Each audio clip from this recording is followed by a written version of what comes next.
Howdy folks, welcome to this week's Ag Report. So like the old saying goes, make hay while the sun shines. Lots of hay being made here around Ellis County. Just wanted to give you some kind of high points of how to be an educated consumer when you're buying hay. The thing I want to kind of share with you is there's no cheap good hay. So let me say that again slowly. There's no cheap good hay. Okay, be sure and ask questions, find out what you're paying for. The reason that there really isn't any cheap good hay, several reasons. So you got two factors that play into part of that. You have the equipment side of it. Okay, that producer, if he is buying a new hay cutter, a mower conditioner with conditioner rollers, he's going to pay about $45,000 for that hay cutter. So then he's looking at a hay rake. You need to rake your hay. It helps out a whole lot in the curing process. It's kind of like cooking hamburgers. You don't cook it all on one side. You need to flip it over and cook the other side. So that hay rake's going to cost him around $20,000 or so. Then you're looking for a hay baler. If you can buy one with net wrap, that will save you a lot of loss on your hay, which is a factor, and we'll talk about that in just a minute. But you're going to pay about $50,000 to $60,000 for a hay baler. So he's got a lot of money invested in that equipment, and that doesn't count the tractor that it takes to pull it with. Now on the hay side, you've got a lot of different grasses. You've got coastal Bermuda grass, native grasses, Johnson grass, Sudan. You can have Milo stalks, a lot of different types of forage that can be made into a bale of hay. So know what kind of animal that you are feeding, what kind of hay you're going to be looking for. Also, are you supplementing your hay? Meaning, do you have protein tubs and things like that? So you can buy a lesser quality hay because you're spending some money on feed on the other end.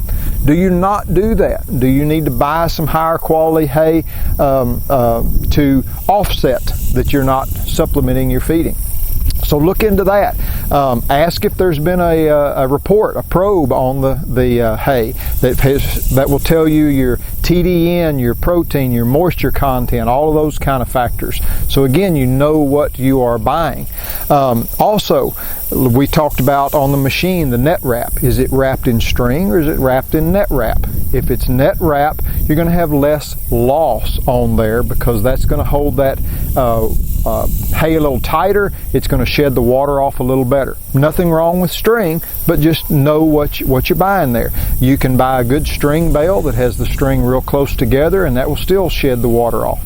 Look at how the hay is stacked. Is it stacked up on a type of a hill or a terrace where the water drains away so that it didn't wick it up into the bottom? Again, that's loss that you're paying for that you're not going to get benefit. Look at, is it stacked in a shed? Does it have a little roof over it? Was it stacked end to end quickly after it was baled so there's very little loss on the ends?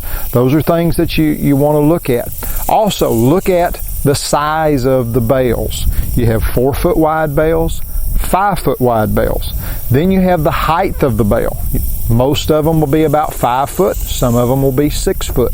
You may ask, why in the world are all these different sizes? Well, it depends. If you are a producer and you're only feeding your own cattle, you're probably going to buy a 5-foot wide baler and bale it 6 foot tall. Why is that? More hay, less work for you moving it around. If you are a producer that is selling hay and transporting it, you're going to buy a 4-foot wide baler so that it's legal to stack on a truck. 2 of them together, 8 foot wide.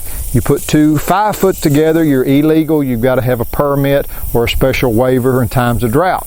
The height, why don't everybody just bale it 6 foot? Because if you're transporting hay again and you're loading them on a semi-truck, on a float, you're illegal on the height when you stack 2 6-foot bales together. So there's a lot of reasons why there's behind things in there. So do your research, talk to that producer, ask him, did he fertilize, did he spray for weeds, that kind of stuff. So that's why there is no cheap good hay. There's all kind of prices. Ask questions so that you know what it is that you're buying. If you get the opportunity, look at the field where it was baled. See kind of what kind of weed pressure there was, what kind of grasses are in there, that kind of stuff. As always, if you have questions, reach out. Do our best to try and answer any of them for you.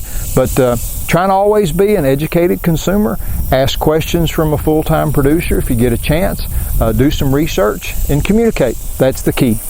Hope you all enjoyed this Ag Report on hay, and we'll talk to you later. Y'all take care now.